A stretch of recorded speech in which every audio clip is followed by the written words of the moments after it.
Hello student, स्वागत है आप सभी का आपके अपने यूट्यूब चैनल स्टडी अड्डा 827 में। मैं परी सिंह एक बार फिर से आप लोगों के लिए बायोलॉजी की क्लास लेके आई हूँ, जिसको हम घटना चक्र पॉइंटर से कवर अप कर रहे थे। जैसा कि आप सभी जानते हैं कि मैं इससे पहले 2-3 क्लासेस और अपलोड कर चुकी हूँ, जो कि घटना चक्र पॉइंटर की ही हैं, जिसमें हम वार्गिकी का अध्ययन कर रहे थे।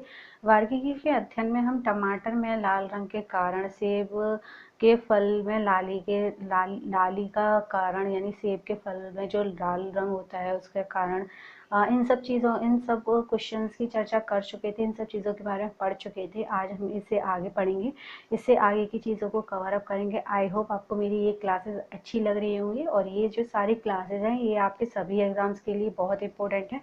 चाहे वो कोई भी एग्ज़ाम हो, यूपीएसआई हो, यूपी ट्रिपल एससी का पेपर हो, यूपी पुलिस हो, या फिर लेखपाल हो, वीडियो हो, जो भी एग्ज़ाम आपके अपकमिंग हैं, आने वाले हैं, पोस्टपोन हो गए हैं, या जो नई भर्तियाँ आने वाली हैं, ये सभी एग्ज़ाम्स के लिए बहुत ज़रूरी है। तो मेरी क्लास को शुरू से लेकर लास्ट तक देखिए, तथा क्या है ना कि पूरा देखेंगे तो आपको बेनिफिट मिलेगा, और अधूरा छोड़ देंगे तो किसी काम की नहीं होती है। कोई भी चीज़ें अधूरी नहीं छोड़नी चाहिए, इसलिए क्लास को पूरा देखिए ताकि आपको उसका लाभ मिल सके। चलिए देखते हैं, शुरू करते हैं आगे की क्लास।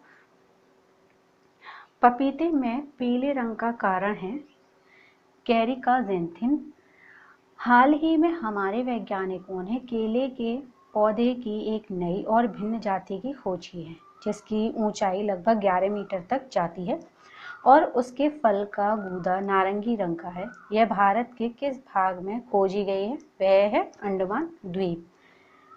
जीवित प्राणियों का वह समूह जो एक ही स्पीशीज से संबंधित है: चीनी, अमेरिकी, भारतीय तथा काले अफ्रीकी। खमीर का एक उदाहरण है कवक का। यीस्ट और मशरूम है फफूंद।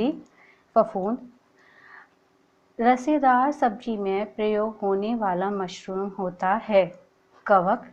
कपास का प्रमुख घटक है सेल्यूलोज।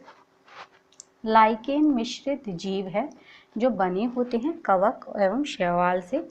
लाइकेन जो एक नग्न चट्टान पर भी पारिस्थितिकी अनुक्रम को प्रारंभ करने में सक्षम है, वास्तव में सहजीवी सहचर्य है शैवाल और कवक के। नोस्कापिन प्राप्त होता है पोस्ता या पॉपी से। हेरोइन प्राप्त होता है अफीम पोस्तों से।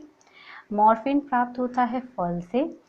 अफीम प्राप्त किया जाता है बिना पके फल के लेटेक्स से। अफीम पोस्ता प्राप्त होता है पौधे के अधपके फल से। और अफीम का मुख्य अवयव है मॉर्फिन। तो ये तो थे वार्गिकी से रिलेटेड जितने भी क्वेश्चन थे। आज वार्गिकी यहाँ पे फिनिश होता है, और इसके बाद अब हम चालू करेंगे आनुवांशिकता। स्टूडेंट्स, आई होप आपको क्लास अच्छी लग रही होगी। शुरू से लेकर लास्ट तक देखेंगे तभी बेनिफिट होगा, अदरवाइज़ आपको कोई बेनिफिट नहीं मिलेगा। क्लासेस को बीच में स्किप नहीं करना चाहिए। और ये जो फैक्ट हैं आपके लिए बहुत इंपॉर्टेंट है, ऐसा नहीं है कि ये आते नहीं हैं। ये जितने भी मैं क्वेश्चंस ऑनलाइनर करा रही हूँ ये सारे एग्जाम्स में आ चुके हैं, और कुछ किसी ना किसी एग्जाम में ये सारे रिपीट हो चुके हैं। चलिए शुरू करते हैं आनुवांशिकता। फर्स्ट पॉइंट देखते हैं। वर्तमान आनुवांशिक विज्ञान का जनक है ग्रेगर जॉन मेंडल। आनुवांशिकता के जनक के रूप में विख्यात वैज्ञानिक है जी.जे. मेंडल। मेंडल ने अपने चिर प्रतिष्ठित वंशागति नियमों को प्रतिपादित करने में जिस जीवधारी का उपयोग किया था वह था गार्डन पी यानी मटर। मेंडल के आनुवांशिकता का सिद्धांत आधारित है लैंगिक जनन पर। जीनोम चित्रण का संबंध है जीन्स के चित्रण से। जीवों में आनुवांशिकता लक्षण संतान में ले जाए जाते हैं क्रोमोसोम द्वारा। ठीक है, आगे देखते हैं। एंजोला बहुधा जैव उर्वरक के रूप में प्रयोग किया जाता है क्योंकि इसका सहचारी है नील हरित शैवाल। एजोला है एक जलीय फर्न जिसे जैव उर्वरक के रूप में प्रयुक्त किया जाता है वह है एजोला। साइनोबैक्टीरिया, प्रोटोजोआ तथा विषाणु में से वह जो जैव उर्वरक के रूप में प्रयोग होते हैं साइनोबैक्टीरिया है। फसलोत्पादन में नत्रजन उपयोग क्षमता की वृद्धि की जाती है। उर्वरक की मात्रा के बार बार प्रयोग नत्रजन अवरोधक के प्रयोग द्वारा तथा नत्रजन धीरे छोड़ने वाले उर्वरकों के प्रयोग द्वारा। सोयाबीन में नत्रजन स्थिरीकरण के लिए जिम्मेदार बैक्टीरिया है राइजोबियम जैपोनिकम। 2,4-D है एक खरपतवार नाशी। ठीक है स्टूडेंट्स, आगे देखते हैं। आगे है जैव उर्वरक, एजोला, नीलहरित शैवाल। अल्फा उपरोक्त में से जिनका उपयोग जैव उर्वरकता के रूप में किया जाता है वह है एजोला और नीलहरित शैवाल। यीस्ट, क्लोरेला, एजोला तथा मोल्ड में से जैव उर्वरक का स्रोत है एजोला। यूरिया, 2,4-D, स्पेक्ट्रोसाइक्लिन तथा एजोला में से एक जैविक उर्वरक है एजोला। पशुओं विशेष दुधारू गो के अनुपूरक भोजन के रूप में प्रयुक्त जैव उर्वरक है एजोला। सुमेलित करना है, नीलहरित शैवाल जैव उर्वरक है। क्रायोसोपा माहो नियंत्रण है। बायो 902 सरसों का कायक्लोन है और एजोटोबैक्टर जीवाणु है। वह फसल जिसमें नीलहरित शैवाल मुख्यतः जैव उर्वरक के रूप में प्रयोग होते हैं धान है। नीलहरित शैवालों का उपयोग नत्रजन आपूर्ति हेतु किया जाता है धान को। एजोला एक अच्छा उर्वरक है नीलहरित शैवाल को साथ में मिलाने से। आगे देखते हैं स्टूडेंट्स, कोशिका की बात करते हैं। तो कोशिका को क्या है कि मैंने पहले भी कवर अप करा दिया है, जिसको मैंने पीपीटी के थ्रू आपको पढ़ाया हुआ था कोशिका को। आप कोशिका की क्लास वहाँ पे भी जाके देख सकते हैं। यहाँ तो खैर ये 1 लाइनर क्लास है तो इसलिए मैं कोशिका को यहाँ करा रही हूँ, लेकिन मैं जो चैप्टर बाकी के रहे हैं, जो भी मैंने अभी कोशिका को कवर अप कराया है, और भी जितने चैप्टर होंगे उनको मैं जो नोट्स हैं नोट्स के थ्रू या पीपीटी के थ्रू आपको कवर अप कराऊंगी। ये मेरे द्वारा ही बनाए हुए नोट्स होंगे सारे। जो पीपीटी मैंने प्रिपेयर करके जो पिछली बार आपको पढ़ाया है वो भी मेरे ही बनाए हुए नोट्स है। वो सारे प्रीवियस ईयर के क्वेश्चंस को मैंने उसमें इंक्लूड किया हुआ था, वो बहुत ही ज़्यादा इंपॉर्टेंट थे।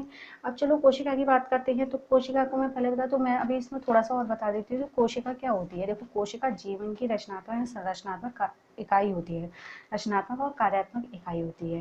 ठीक है, यहाँ पे दिया होगा संसार की सबसे बड़ी कोशिका तो ऑस्ट्रिच एग होता है। वहीं सबसे छोटी कोशिका की बात की जाए तो पीपीएलओ यानी प्लूरोनिमोनियम लाइक ऑर्गेनिज्म होता है। ठीक है, और अगर इसी के दूसरे नाम की बात की जाए तो माइकोप्लाज्मा गैलीसेप्टिकम है। वहीं अगर मानव शरीर की सबसे लंबी कोशिका की बात करें तो फीमेल ओवम होता है, और सबसे लंबी कोशिका की बात करें तो नर्वस सेल होते हैं। तो इस तरीके से मैंने पूरा कोशिका को कवर अप किया हुआ है, आप लोग क्लास को देख सकते हैं। आई होप आपको क्लास अच्छी लगेगी। चलिए यहाँ देखते हैं। नाभिक के अलावा कोशिका के जिस कोशिकांग में डीएनए होता है वह है माइटोकॉन्ड्रिया। सही कथन है विषाणु सम एकल तंतु आरएनए अणु से बने होते हैं। साधारण मानव में गुणसूत्र होते हैं 46। मानव शरीर में कोशिकाओं में पाए जाने वाले गुणसूत्र जोड़ की संख्या होती है 23। जीवों में अत्यधिक विविधता का कारण है उत्परिवर्तन। लिंग गुणसूत्र नहीं होते हैं छिपकली में। पादप कोशिका जंतु कोशिका से भिन्न होती है कोशिका भित्ति के कारण।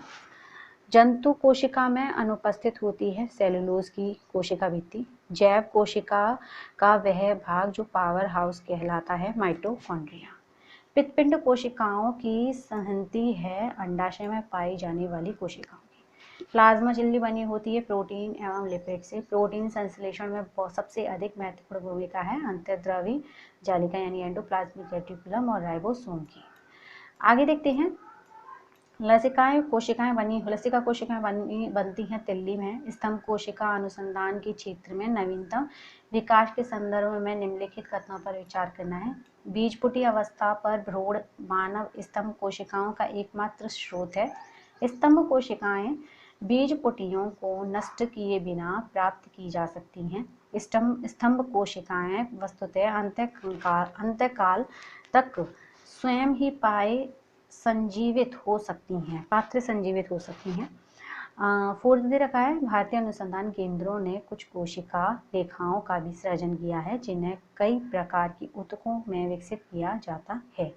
तो यहाँ पर स्टूडेंट्स 1st, 2nd, 3rd और 4th चारों ही जो कथन दे रखे हैं वो सही हैं। आगे देखते हैं। प्राणियों में स्तंभ कोशिकाओं के प्रत्यारोपण के संदर्भ में सत्य कथन दे रखे हैं। ये प्राणी में जीवन भर स्वयं गुणन करती हैं। ये अंगों की क्षतिग्रस्त ऊतकों की मरम्मत करती हैं तथा ये एक या एक से अधिक प्रकार की विशिष्ट कोशिकाओं को बनाने में क्षमता रखती हैं। प्रक्रमित कोशिका मृत्यु के कोशिकीय और आणविक नियंत्रण को कहते हैं एपाटोसिस। हमारे तंत्र में अधिकतम एटीपी अणुओं को उत्पन्न करने वाला पद है क्रेब्स चक्र। तो स्टूडेंट्स ये तो कोशिका के यहाँ तो बहुत कम जो है वन लाइनर क्वेश्चंस दे रखे हैं, लेकिन जो मैंने अपनी क्लास जिसमें मैंने कोशिका को पढ़ाया है उसमें मैंने कोशिका को बहुत ही डीपली कवर अप किया हुआ है। वहाँ मैंने यूकैरियोटिक, प्रोकैरियोटिक और भी बहुत सारे क्रोमेटिन, क्रोमोसोम्स, हिस्टोप्रोटीन, प्रोटीन कहाँ से बनती है, केंद्रिका क्या होती है, सभी चीज़ों को कवर अप करा हुआ है। वो चीज़ें मैं यहाँ नहीं पढ़ाऊँगी, यहाँ से दोबारा नहीं दोहराऊँगी। अगर आप लोग इंटरेस्टेड हैं, आप लोगों को देखना है कोशिका को पूरा अच्छे से, तो आप मैं डिस्क्रिप्शन में लिंक दे दूँगी, आप वहाँ से भी जाके देख सकते हैं और चैनल पे भी जाके देख सकते हैं। तो चलिए आगे पढ़ते हैं मानव शारीरिकी। हमारे शरीर का अधिकतम भार बना है जल का। एक वयस्क मानव शरीर में जल प्रतिशत होता है लगभग 65%। लौह, सोडियम, ऑक्सीजन एवं आयोडीन में से मानव शरीर में सर्वाधिक प्रचुरता में पाए जाने वाला तत्व है ऑक्सीजन। लोहा, सोडियम, फास्फोरस, कैल्शियम में से मानव शरीर में अधिकतम मात्रा में पाए जाने वाला तत्व होता है कैल्शियम। वयस्क मानव में 206 अस्थियां होती हैं। मानव कंकाल में अब तक ज्ञात हड्डियों की संख्या 206 है। 20 की आयु पर मानव शरीर में हड्डियों की संख्या लगभग 206 होती है। मानव शरीर की सबसे छोटी हड्डी की बात की जाए तो स्टेपिस और लघुत्तम हड्डी की बात पाई जाती है कान में। मनुष्य की खोपड़ी में 28 अस्थियां होती हैं। वहीं magnesium chloride, calcium carbonate, calcium phosphate तथा सोडियम क्लोराइड में से वह लवण जो मानव हड्डियों में सर्वाधिक मात्रा में पाया जाता है तो वह है कैल्शियम फॉस्फेट। मनुष्य के शरीर में पसलियों के जोड़े होते हैं 12। मनुष्य के शरीर में पैर की हड्डी होती है, ठोस होती है। शल्य क्रिया में ऑर्थोप्लास्टी है, कूल्हे के जोड़ का प्रतिस्थापन। कशेरुकी की रज्जु यानी स्पाइनल कॉर्ड से निकलती है 31 जोड़ी या तंत्रिका। एक स्वस्थ मनुष्य एक दिन में करता है 1.5 लीटर पेशाब। जो यूरिन है वो 1.5 लीटर रिलीज होता है बॉडी से। प्रतस्थ यानी इलास्टिक ऊतक टिश्यू जो हड्डियों को एक साथ पकड़े रहते हैं उन्हें कहते हैं स्नायु, लिगामेंट। दांतों पर जमी परतें बनी रहती हैं भोजन के कण, थूक, मुख अम्ल और बैक्टीरिया से। नाखून काटते समय दर्द नहीं होता है क्योंकि नाखून मृत कोशिकाओं के द्रव द्वारा बनी रहती हैं जिनमें रक्त संचरण नहीं होता है। अस्थि एवं दंत निर्माण हेतु आवश्यकता होती है कैल्शियम और फास्फोरस की। कैल्शियम, फास्फोरस, फ्लोरीन, आयोडीन में वह पोषक तत्व जो अस्थियों एवं दांतों के निर्माण एवं मजबूती के लिए आवश्यक नहीं है आयोडीन। मनुष्य के जीवन काल में 2 बार विकसित होते हैं बीज दांत। अस्थि दंतवल्क, डेंटिन तथा सीमेंट्स में से हमारे शरीर का सबसे दृढ़ भाग है दंतवल्क। मानव शरीर में सबसे मजबूत मांसपेशियां होती हैं जबड़े में। उरोस्थि, जत्रुक, जनुफलक, स्कंद फलक, यहाँ ये सुमेलित करने हैं इनको इन चीज़ों से। तो उरोस्थि को स्टर्नम से, जत्रुक को क्लेविकल से, जानुफलक को पेटेला से और स्कंद फलक को स्कैपुला से रिलेट करेंगे। चलिए आगे देखते हैं और भी इसमें दे रखी हैं। मस्तिष्क जिम्मेदार है मस्तिष्क जो जिम्मेदार है वो है सोचने के लिए, हृदय गति नियंत्रण के लिए और शरीर के संतुलन के लिए। प्रतिवर्ती क्रियाओं का नियंत्रण केंद्र है कशेरुक रज्जु में, स्पाइनल कॉर्ड। मानव मस्तिष्क में स्मरण क्षमता होती है सेरिब्रम में। निषेचन की क्रिया होती है अंडवाहिनी में। मानव शरीर का वह भाग जहाँ शुक्राणु डिंब को निषेचित करता है डिंबवाहिनी नली। मादा जनन पथ में पहुंचने के पश्चात मानव शुक्राणु अपनी निषेचन क्षमता सुरक्षित रखती हैं 1 से 2 दिन के लिए। मानव भ्रूण का हृदय स्पंदन करने में लगता है अपने परिवर्तन के 4th सप्ताह में। वह कला जो परिवर्तनशील भ्रूण की शुष्कन से रक्षा करती है ओल्व यानी एम्नियन। स्तनधारियों में श्वसन होता है फुफ्फुस फेफड़े द्वारा। श्वसन क्रिया में वायु के जिस घटक की मात्रा में कोई परिवर्तन नहीं होता है वह नाइट्रोजन। एक स्वस्थ व्यक्ति का हृदय 1 मिनट में औसत 72 बार धड़कता है। हृदय आराम करता है 2 धड़कनों के बीच में। सीने में दर्द, पसीने एवं जी मचलाना, बाह में दर्द, झंझनाहट, टांगों में दर्द वह लक्षण है जो हृदय घात से संबंधित नहीं है। टांगों में दर्द है जो हार्ट अटैक का सिम्टम नहीं है। हृदय घात का सटीक लक्षण है जी मचलाना, तेज पसीना आना और सीने में दर्द। हृदय में होते हैं 4 कक्ष। हृदय स्पंदन में एक विद्युतीय तरंग द्वारा निस्पंदित होती है जो उपजती है हृदय। मानव कलाई की नाड़ी स्पंदन करती है हृदय के बराबर। मानव शरीर का तापक्रम ना ही जाड़ों में घटता है और ना ही गर्मियों में बढ़ता है। एक स्वस्थ वयस्क मनुष्य में रक्त का कुल परिमाप होता है 5 से 6 लीटर। ठीक है, तो ये तो थे स्टूडेंट्स आज के कुछ क्वेश्चंस, लेकिन जो कल की क्लास होगी हमारी, कल हम रुधिर परिवहन तंत्र को कवर अप करेंगे, जिसमें हम ब्लड के बारे में पढ़ेंगे। ठीक है, कौन यूनिवर्सल डोनर है, रिसीवर है, ब्लड कैसे ब्लड के ग्रुप्स को, ब्लड की ग्रुप की खोज, RH फैक्टर्स, ये सब क्या है, इन सब चीज़ों के बारे में अध्ययन करेंगे। तो जो कल की क्लास का टॉपिक होगा वो होगा हमारा रुधिर परिवहन तंत्र। आज के लिए बस इतना ही। आई होप आपको मेरी आज की क्लास अच्छी लगी होगी, और आज की क्लास में जितने इफेक्ट थे सब नए थे। आप लोग आई एम श्योर आप लोगों को क्लासेस अच्छी लगेगी। आप लोग क्लास को पूरा देखा कीजिए स्टूडेंट, स्किप मत कीजिए, मत किया कीजिए। ये मेरी आप लोगों से रिक्वेस्ट है कि क्लास को स्किप मत कीजिए, प्लीज़ बिल्कुल स्किप मत कीजिए, क्योंकि ये जो क्वेश्चंस हैं आप लोगों के लिए बहुत ज़रूरी हैं। आपके जितनी भी एग्जाम पोस्टपोन पड़े हैं ना, इन्हीं चीज़ों से फैक्ट, इन्हीं चीज़ों से क्वेश्चन बनेंगे, इन्हीं फैक्ट से क्वेश्चन बनेंगे, और मैं गारंटी के साथ बोल सकती हूँ कि आपके इनमें से क्वेश्चन ज़रूर फंसेंगे, ज़रूर, डेफिनेटली। तो चलिए आज के लिए बस इतना ही। Thank you so much students, फिर मिलते हैं अपनी अगली क्लास में। तब तक के लिए नमस्ते, धन्यवाद, thank you so much, bye.